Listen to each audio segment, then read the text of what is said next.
Hero Alam আমাকে give and টেকের offer করছে। ও হচ্ছে আমাকে গিভ এন্ড টেকের অফার করছে, কারণ ওর তো এটা উচিত হয় নাই। আমি যেহেতু ওর পুরনো নায়িকা, তো আমাকে কিভাবে হুট করে ফোন দিয়ে গিভ এন্ড টেকের অফার করে? সে বলে যদি তুমি আমার সাথে গিভ এন্ড টেক করতে রাজি হও তাহলে আমি তোমাকে নিয়ে কাজ করব, না হলে করব না।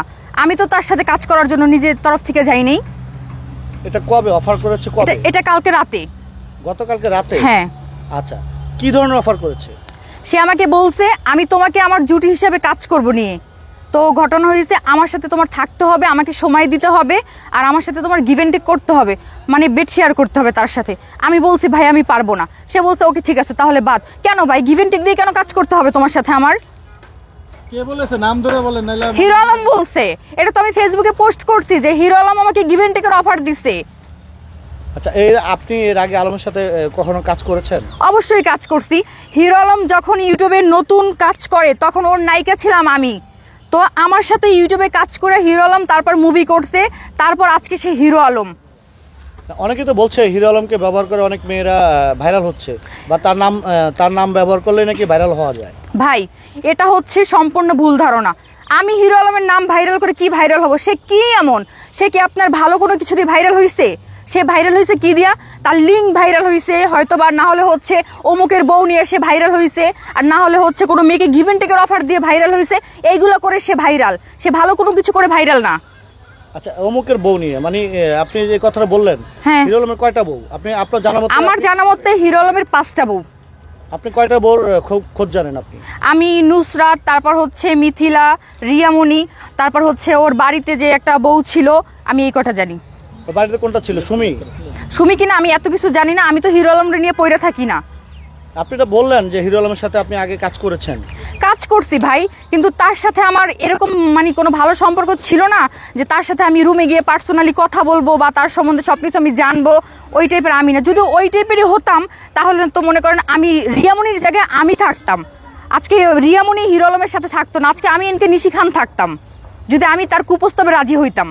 আচ্ছা, আপনি যখন আগে কাজ করেছেন তখন আপনাকে এই ধরনের গিভ এন্ড টেকের কথা বলেনি, এখন কেন বলছে? আগেও বলছে। তখন তো নুসরাত ছিল। নুসরাত রানিং সাথে থাকাকালীন সে বলছে যে নুসরাত তো চলে যাবে, তুমি আমার সাথে জুটি হিসেবে কাজ করো আর আমি তোমাকে বিয়ে করব। তো ঘটনা হয়েছে আমাকে সে অফার দিয়েছে। আমি বলছি ভাই আমি এগুলো করে মিডিয়াতে কাজ করি না, আমি ফ্রেশ কাজ করি, যাই করি ভালো কাজ করি। আচ্ছা, আপনাকে যে হিরো আলম এই ধরনের প্রস্তাব দিয়েছে, আপনার কাছে কোনো প্রমাণ আছে? অবশ্যই প্রমাণ আছে। আমাকে সে যে মেসেজ করছে সব মেসেজ আমার ফোনে আছে। তারপর হচ্ছে সে মেসেজ করে ডিলিট করছে। হিরো আলম যদি অপরাধ না করতো তাহলে সে মেসেজ কখনো ডিলিট করতো না। আর সে কি বলল? আইডি নাকি তার হ্যাক হয়েছে। ভাই আইডি হ্যাক হয় কিভাবে মানুষের? সে আজকে ভিডিওতে বলছে তার আইডি কয়েকদিন আগে হ্যাক হয়েছে। আইডি ফেরত পাইয়া দেখে যে মেয়েদেরকে বাজে বাজে মেসেজ করছে। তার সাথে তো আমার মেসেজ কালকে হয়েছে, ফোনে কথা কালকে হয়েছে, ফোন স্ক্রিনশট, তারপর তার ভয়েস সব কিছুই আমার কাছে আছে।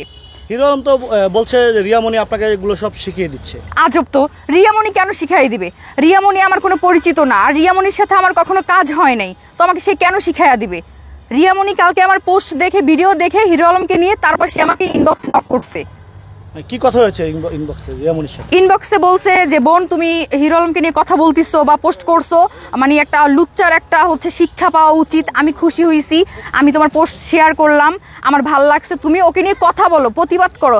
আমার মনে হয় না যে আমার মতো যদি প্রতিটা মেয়ে মুখ খোলে হিরো আলমকে নিয়ে, হিরো আলম টিকতে পারবে, আমার মনে হয় না। আচ্ছা, কি প্রমাণ আছে একটু দেখাতে পারবেন? অবশ্যই পারবো, আমার কাছে সব প্রমাণ আছে।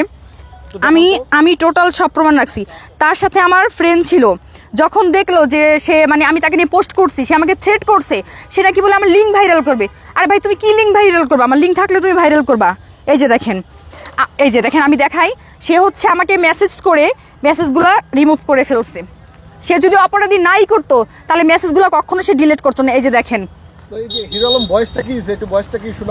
সে ভয়েসটা দিছে, এটা তো স্ক্রিনশট, আমি কিভাবে শোনাবো?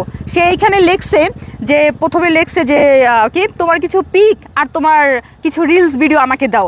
আমি এই ভয়েসটা রিয়ামণিকে আমি ফরওয়ার্ড করছি কালকে রাতে। আমি জানি হিরো আলম বাটপার, ও কি করবে সাথে সাথে ডিলিট করে ফেলবে, এই জন্য আমি রিয়ামণিকে পাঠিয়ে দিছি। আচ্ছা, আপনাকে যদি মেসেজ করে তাহলে স্ক্রিনশট থাকবে কেন?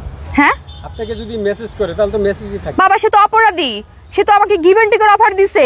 হিরো আলম হচ্ছে চালাক, আর হিরো আলম নিজেকে নিজে মনে করে যে সেই মনে হয় পাক্কা খেলোয়াড়। আচ্ছা, তো আপনার সাথে হিরো আলমের কোন আইডির সাথে অ্যাড আছে? আপনি একটু আইডিটা বের করে দেখাবেন? অবশ্যই আমি সব দেখাবো। সে আমাকে আনফলো করে রাখছে, এই যে আমি সব স্ক্রিনশট দিয়ে রাখছি। এই যে দেখেন, হিরো আলমের হচ্ছে 2,25,000 যে ফলোয়ারের আইডি, সেটাতে আমার কথা হয়েছে। এই যে দেখেন, সে আমাকে এখানে কি বলছে, তোমার ভিডিও আমি পোস্ট করব, থ্রেড সব কিছু করছে।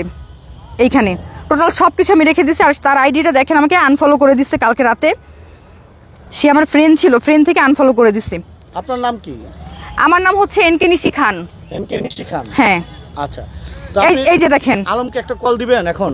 আমি কি কল দিব? হ্যাঁ কল দিতে পারেন, সেটা আপনার ব্যক্তিগত বিষয়। আচ্ছা, দেখি আমি একটু কল দিয়ে দেখি সে ধরে কিনা। আপনার সাথে কি যে আপনি যে সে এখন স্বীকার করবে না ভাইয়া, এখন কিছুতেই স্বীকার করবে না, কারণ সে অপরাধ। আমার না ভাইয়া, কলের প্রয়োজন নাই। আমি বলবো হিরো আলম আমার সামনে এসে কথা বলুক। সে যদি অপরাধ না হয়ে থাকে, আমার সামনে এসে কথা বলুক, আমার সাথে কথা বলুক। আমি এটা চাই। আমরা একটু কলে শুনি, মানে এটা আসলে একজনের বিরুদ্ধে যে আপনি এখন স্বীকার করবে না ভাই, তুলে ধরেছেন, এখন করবে না। আমরা একটু কলে শুনি। কোনো লাভ নাই, চোরের চুরি করতে করতে অভ্যাস হয়ে গেছে। কারণ সে হচ্ছে বউ বদল করে অভ্যাস। বউ বদল করে অভ্যাস। আপনি হ্যাঁ। কি বিয়ে করবে এই ধরনের কোনো অফার করেছে? গার্লফ্রেন্ডের অফার দিছে, গার্লফ্রেন্ড বানাবে সে আমাকে। এক সেকেন্ড পর আমি বলছি ভাইয়ার না, আমরা গুড ফ্রেন্ড হব। বলছে যে না, গার্লফ্রেন্ড। এই যে গার্লফ্রেন্ড হলে হবে না, দেখছেন? তার মানে তার বেড শেয়ার করতে হবে তার সাথে আমার। ধরবে না ভাই, ধরবে না, কারণ সে এখন বুঝে গেছে। বুঝতে পারছেন? কোনো লাভ নাই। কারণ আমি বলবো হিরো আলম যদি অন্যায় না করে, তাহলে সে আমাকে সরি কেন বললো? সে হচ্ছে আমার বড় বড় ভাই ব্রাদারের হাতে পায়ে ধরে কেন বললো যে নিশিকে ভিডিও ডিলিট করতে বলেন, পোস্ট ডিলিট করতে বলেন? আমার কথা, সে অপরাধ করে নাই, তাহলে সে আমাকে সরি কেন বললো? আর সে আমাকে বলছে সে নাকি বগুড়াতে আছে, আমার জানা মতো সে ঢাকায় আছে। আমি চাই হিরো আলম আমার সামনে এসে, আমার মুখোমুখি এসে কথা বলুক। এই অফারটা কয়দিন আগে? কালকে রাতে দিছে। যখন আমি বলছি যে ভাই আমি গিভ এন্ড টেক সহকারে কাজ করব না, তখন সে বলছে ওকে বাদ। তার মানে কি ভাই, আমরা মিডিয়ার মেয়ে দেখে কি মিডিয়ায় কাজ করি বলে কি গিভ এন্ড টেক দিয়ে কাজ করতে হবে আমার? ওর যদি চরিত্র ভালো হইতো। আপনি তো দীর্ঘদিন যাবত মিডিয়াতে কাজ করেন, হ্যাঁ, তাহলে কি আপনার এই মিডিয়ার জীবনে, মানে যতদিন মিডিয়াতে কাজ করেন, এই হিরো আলমকে সর্বপ্রথম কোন পুরুষ যিনি আপনাকে এই গিভ এন্ড টেকের প্রস্তাব দিয়েছে, নাকি এর আগে আপনি পাইছেন? ভাই অনেকে দিছে। তাহলে ওই সময় আমি বলি ক্যামেরার সামনে আসতেন, এখন কেন আসি না? আমি বলি অনেকে দিছে যে আপু কাজে গিভ এন্ড টেক আছে, গিভ এন্ড টেক করবেন। পর আমি বলছি ভাই না, আমি এসব দিয়ে কাজ করি না। তো হিরো আলম হচ্ছে আমার পরিচিত মানুষ, সে কেন আমাকে এটা অফার করলো?